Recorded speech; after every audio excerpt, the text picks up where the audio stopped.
In just 2 days, 3 Democratic candidates have dropped out of the race, including Amy Klobuchar, suspending her campaign after holding a rally in Salt Lake City today. That left some early voters worried their vote went to waste because their candidate is now out.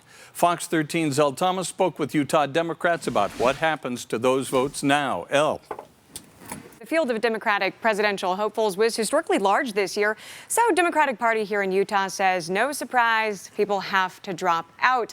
Actually, these are the only ones that are left. These are all of the ones that have dropped out. But as all of those candidates start to drop, residents want to know, what about my vote?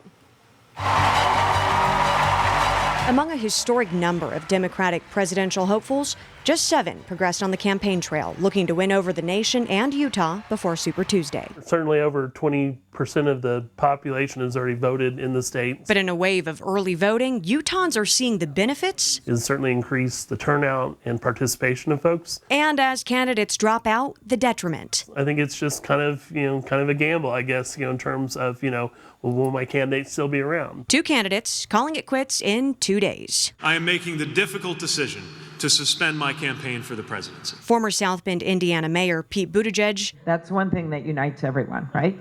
That we want to win. And Minnesota Senator Amy Klobuchar. Yeah, there's some upset people who were wanting to know if they could redo their vote again. Unfortunately, the answer is no. But the Utah Democratic Party says residents shouldn't feel like their vote went to waste. It's not a vote that's wasted. You're still participating.